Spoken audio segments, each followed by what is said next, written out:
Alors je vais prendre la définition du mot intercéder.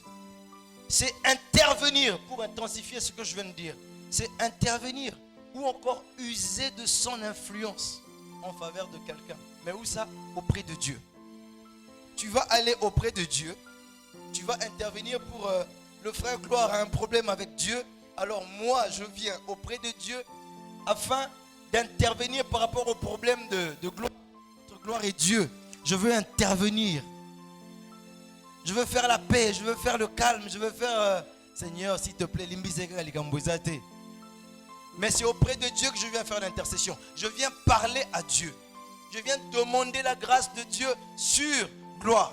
Je viens demander à Dieu de fermer les yeux sur les erreurs de gloire. Je viens demander à Dieu de fermer les yeux sur le mal que gloire a fait. Sur ce qui met la différence, le différent entre les deux. Sur ce qui met la division entre les deux. Moi, je viens parler à Dieu. Je viens faire cela. La Bible dit maintenant, je le fais par mon influence. C'est très important. Je suis encore sur ce point. Je vais vous montrer que l'homme ne peut pas faire l'intercession. La Bible dit, tu viens avec ton influence. C'est-à-dire que tu viens influencer Dieu. Tu viens influencer la compréhension de Dieu par rapport à ce problème. Dieu avait sa position. Dieu dit non, ici je dois frapper. Dieu dit ici je ne suis pas d'accord avec telle personne. Je ne suis pas d'accord avec ce qu'ils ont fait.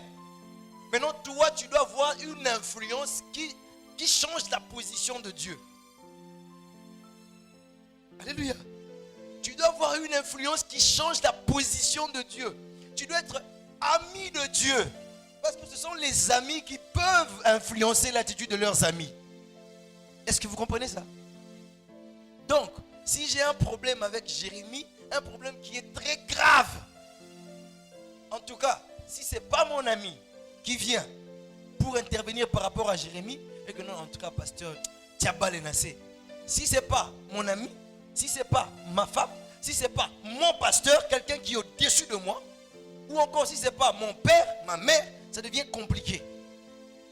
Est-ce que vous comprenez ça? Ça devient très compliqué. Il faut des personnes d'intimité. Mes enfants peut-être, ah, papa toi aussi, vraiment, tonton Jérémie. Et là quand tu entends tes enfants, ça résonne. Parce qu'il y a une intimité entre toi et les enfants. Ça parle, cette intimité-là compte. C'est pas n'importe qui vient, qui dit mais oh, bon, pasteur Nogui qui ça marche pas. D'abord ta tête, ça me plaît pas. Je veux déjà pas voir ta tête. Quand je te vois, c'est comme si on ajoutait encore de l'huile dans le feu. Il faut quelqu'un qui a l'approbation de mon cœur. Il faut quelqu'un qui est accepté par moi. Et c'est là que tu peux savoir jusqu'à quel point le pasteur t'accepte. Quand tu interviens pour des problèmes des autres. Quand tu vas voir le président. Quand le président a des problèmes avec X et Y, avec tel ministre, tel autre ministre, tu peux savoir jusqu'à quel point le président t'accepte quand tu viens pour lui parler et qu'il t'écoute et qu'il fait ce que toi tu dis, ce que tu demandes, sans résister. Tu comprends à quel degré le président t'accepte. Ça veut dire que tu dois avoir des paroles, tu dois avoir des attitudes, tu dois avoir une personnalité qui touche l'intérieur du président. Quand le président est en train de t'écouter, de t'entendre, c'est comme s'il s'écoutait lui-même. C'est comme si un autre lui parlait. Parce qu'en ce moment-là, il ne peut s'écouter que lui-même. Parce que la Bible dit ici, tu dois user de ton influence. Pas la Bible, la définition même. Tu dois user de ton influence. Tu dois influencer le président. Qui es-tu pour arriver à influencer le président d'un pays? Quelqu'un qui dirige toute une nation. Toi, tu vas l'influencer. Donc, tu dois être quelqu'un en qui il a vraiment confiance. Tu dois être quelqu'un sur qui il compte vraiment. Si tu n'es pas quelqu'un sur qui Dieu compte, et tu ne peux pas être un intercesseur. Tu ne peux pas. Ça suppose une confiance telle que Dieu ne peut pas douter de celui qui vient.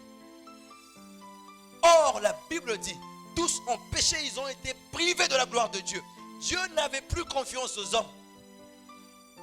Aucun homme ne peut plaider pour le péché de l'homme. Aucun homme ne peut réclamer pour que Dieu fasse du bien à d'autres hommes. Aucun homme